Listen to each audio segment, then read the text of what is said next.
I was going to wait until after the Timberwolves-Nuggets game to start recording, but given that Atlanta lost to the Celtics and I knew they were going to lose that game, I'm shocked they won the last game. And this game looks like, the Nuggets are just a better team than the Timberwolves. I expect them to close this out, even if the score right now is tied. I figured I'd just go ahead and record anyway, because I want to talk about what I thought was going to be, aside from Warriors-Kings, the most interesting first-round matchup of the playoffs, and it's been interesting for other reasons that I don't think anybody expected going into this series.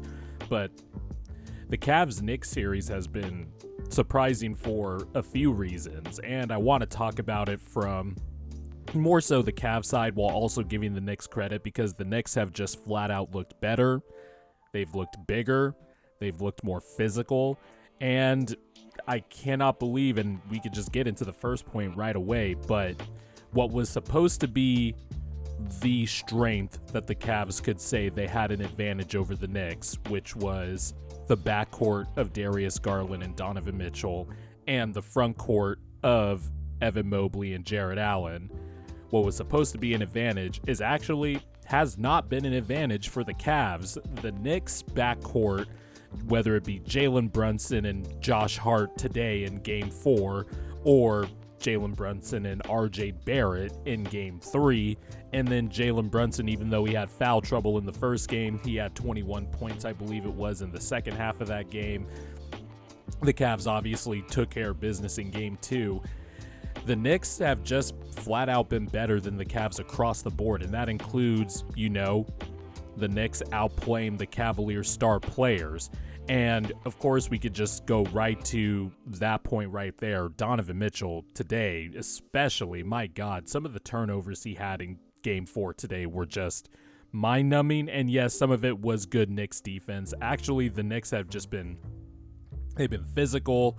They, especially in today's game, I think Game 3, the Cavs did miss quite a bit of open looks, but the Knicks also were able to funnel those shots to players. They had no problem, letting it fly. But in today's game, the Knicks were just a tad more physical. Mitchell was loose with the ball. He had some dumb turnovers.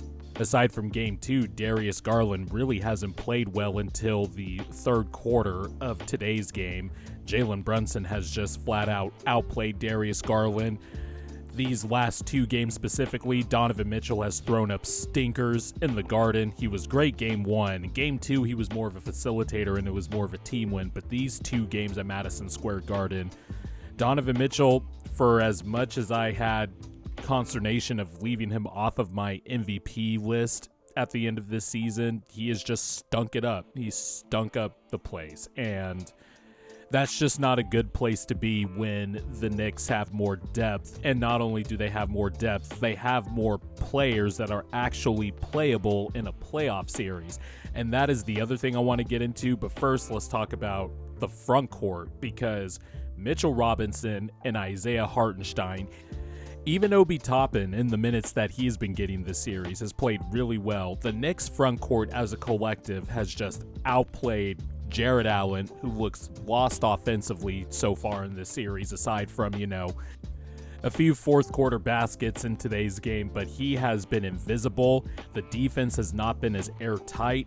Evan Mobley, one of the guys I highlighted as a key factor in my Knicks Cavs preview video, has just, let's just face it, offensively, the improvement and the continued improvement we saw from Evan Mobley since the new year has stalled. He has not been that good offensively. Defensively, he has guarded Julius Randle well in the individual matchup, but I think he's just been more undisciplined than usual. He fouled out in today's game as well.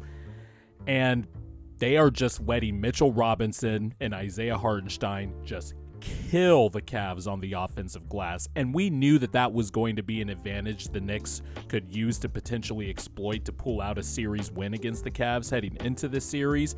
But In this game, the Knicks had a 41.2% offensive rebounding rate. Josh Hart was crashing the glass. Mitchell Robinson, all series, has been pushing around Jarrett Allen and Evan Mobley for offensive rebounds. Sometimes there'll be 3-4 Cavs in the vicinity of a missed shot, and who comes up with the ball out of the sea of Cavaliers? Mitchell Robinson.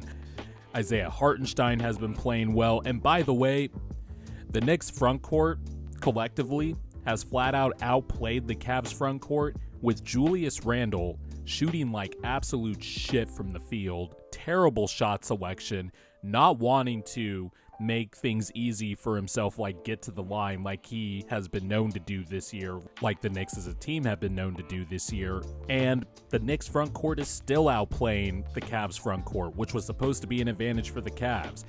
Depth-wise, the Knicks just have a lot more plug-and-play type of players that do one or two things on the court, and it all leads up to a collective effort.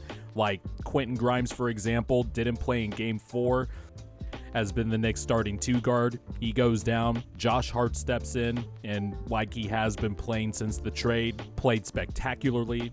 Deuce McBride came off the bench today and just made things hell for Donovan Mitchell.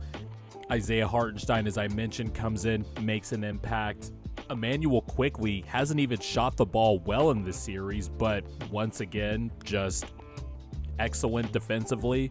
The Knicks have a bunch of guys that know their roles, know what to do, and are actually playable. In contrast to the Cavs, where the Cavs really might have 7 players max that are playable in a playoff series. And this is the conundrum JB Bickerstaff finds himself in now. Because just going on to the next point, JB Bickerstaff, I think, has overthought this series. After the Cavs won Game 2, in Game 2, Isaac Okoro picked up 2 fouls in 2 minutes, only played 2 minutes, did not play for the rest of the game, as JB opted, obviously, to go with Karis LeVert more, Chetty Osman more, and that prompted him to change the starting lineup in Game 3, when I think he didn't even need to do that. I think it's been a mistake by JB Bickerstaff to limit Isaac Okoro's minutes. He's been, especially these last 2 games, he's been the only positive the Cavs have had. He is the only viable option to guard Jalen Brunson, because whether it's Darius Garland, who is just a little too tiny for somebody as stocky and well built with footwork like Jalen Brunson, whether it's, pulling out Donovan Mitchell, Chetty Osman has had to guard Jalen Brunson in, obviously Isaac Okoro's place whenever Chetty is in as the 5th guy, and that's been an abject disaster. You insert Karis LeVert into the starting lineup, and I think that just messes up the whole flow of rotations. Karis, not being able to carry the second unit, plus that enables more Ricky Rubio minutes. And Ricky Rubio, in the minutes he's gotten, has not played well at all. And I thought it was just an unnecessary change that JB Bickerstaff did not need to make. You can always close the game with Mitchell, Garland, and LeVert if you want to just close with those 3, with obviously Evan Mobley and Jarrett Allen. Kind of like what you did in Game 2. You don't even have to play Isaac Okoro 30 minutes if you start Isaac Okoro. You could just play him for 20-25 minutes and have Karis come off the bench and man the second unit. That way, he's able to get his share of shots and being able to make plays for others while not taking the ball so much out of Darius Garland and Donovan Mitchell's hands, which I also do think we need to shift the usage stuff a little bit away from Donovan Mitchell and more to Darius Garland, because the last 2 games it just seems like Donovan Mitchell has been getting the ball one way and not in a variety of ways, like running off-ball action to get Donovan Mitchell downhill, or, posting up Evan Mobley in the high post like the Cavs have been exploring throughout the year, and running little split actions and split cuts with Mitchell and Garland. There's just no flow offensively, and when you insert Karis LeVert into the starting lineup as opposed to opting to close with him, you're just messing up the whole flow of things. You might end up playing one guy who doesn't need to be out there one too many minutes. It was just, I didn't get the lineup change, and the fact that JB Bickerstaff doubled down on it just made matters worse in my opinion. I just didn't agree with that at all. The limiting of Isaac Okoro's minutes and changing the starting lineup was just unneeded. But more than that, the Knicks have just flat out outplayed the Cavaliers while Julius Randle has been struggling.